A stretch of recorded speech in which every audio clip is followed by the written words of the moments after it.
here in the capital because it's playing host to the India Economic Summit organized by the World Economic Forum. Global investors, domestic investors here in attendance talking about the India story, the strength of the recovery and the possibility of a revival in the private investment cycle. The sense we got was very, very clear. The recovery is patchy, it's inconsistent. There are some sectors like auto which are certainly seeing a strong recovery at this point in time, but infrastructure, which is on the mending way, has not really seen that significant of an uptick just yet. So perhaps private sector will start to invest, but at least 2 to 3 quarters down the line. Here's the who's who of India Inc. on the growth prospects, the outlook for the next few quarters. The mood here has also been very upbeat, but still companies are being very cautious as far as putting in the fresh money is concerned. That is because capacity utilization continues to be on the lower side, and a lot depends in the October to December period, that is the festive season for the companies to really make those big investment announcements. I live in London and I see the kind of excitement in the investing community. The people want to come, whether it's the technology sector, whether it's the manufacturing sector. People are a little cautious because ease of doing business, they're talking about how much that means. We understand. We aren't seeing a big growth in private sector investment. Government investment is certainly taking off, but private sector investment isn't. And unless the balance sheet problems of the firms and the banks get fixed, I don't know whether there's going to be a very quick turnaround. We've made our recommendations on 74 loss and sick-making units. Government has moved forward. We've made our recommendations on 22 strategic sales. Government has moved forward. So government is very vigorously moving forward, and government will meet all its targets. If you start looking at what's happening to goods that are connected to rural economy, like motorcycles growths have now come into double-digit growth after a long time. Okay, if you look at sort of the four-wheelers, the four-wheeler growth typically would come after harvest because the first investment will be in tractor, second in motorcycle, and third in four-wheeler. Right. So I think that rural economy uptick because of monsoon. You're clearly seeing the sign of. We won't reach 100% capacity utilization, but I think we will reach what you're talking about, Ronaja, is about 80-90% utilization. If there will be a pre-buy for BS4 in last quarter and already starting now, if GST happens, then the pre-buy won't be as large, but there will still be some pre-buy. But if the GST is not happening, there'll be a huge pre-buy.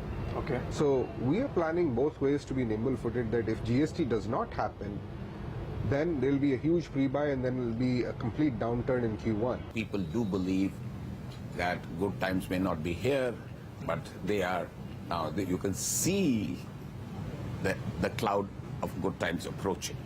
So there is a cautious optimism at this point of time. One of the key winners in this entire surrounding of economic gloom is India. So I certainly see India being the beneficiary of a lot of positive flow coming to it as a consequence of both policy, population and also perspective. The economy over the last 2 years has been improving, a bit slowly, but it has been. Infrastructure spend has started happening in a bigger way than it happened before, though it's a bit skewed in favor of transportation only. Nevertheless, some improvements have started. There is a clear acknowledgement here in India Economic Summit that there is an uptick in demand, but at the same time, there are concerns on jobs or the lack of it. Recent Labour Ministry data suggests that Indian unemployment rate is at a 5-year high, and at the same time, we have seen the World Bank warn that up to 69% of Indian jobs could be threatened because of automation. Corporate India believes that creation of jobs will be the immediate public policy challenge for this government. Sloth in job creation partly also reflects the sloth in investment. That's we're not seeing. I mean, we're not going to get very high levels of investment rates without the domestic private sector also taking off. So that would be one important area. The fact that jobs will get automated is not an issue. And if we don't automate it, we are as obsolete as a dodo. However, the span will increase there will not be a single aspect of human endeavor where IT would not become relevant. And if that happens,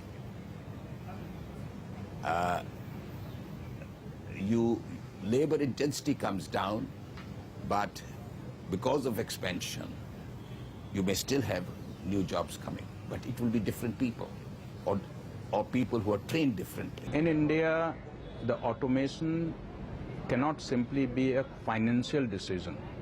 It has to be also a decision based on what is the priority of the country. What do we need? We need jobs. Now, the recent spike in geopolitical tensions in the subcontinent between two nuclear-tipped nations, India and Pakistan to be specific, has the entire nation talking. India Inc., importantly, is no exception.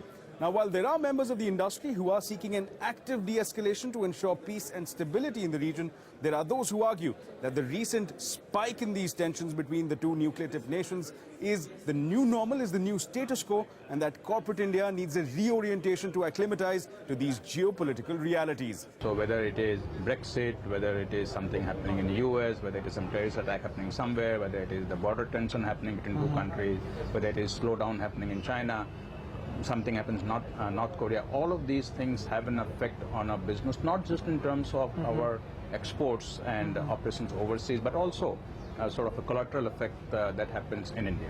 So geopolitical scenarios in our risk management portfolio are extremely important now.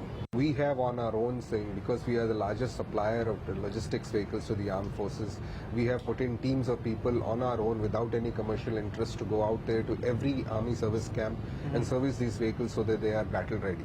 So, defense is a business which has got a lot of romance, a lot of sense of pride in it. And if anything, defense requirement will go up. So we don't expect a war, we don't hope for a war. But if there is there, I'm sure India is prepared. There is no direct correlation as such between any kind of geopolitical tensions and the consumption of products like ours. So it doesn't mean that it either goes in for a boom or a bust. And possibly, as I do expect, as a proud Indian, I expect and I hope that there is a de-escalation of tensions. And I believe that consumers from a peaceful environment certainly will consume more of products as time goes on.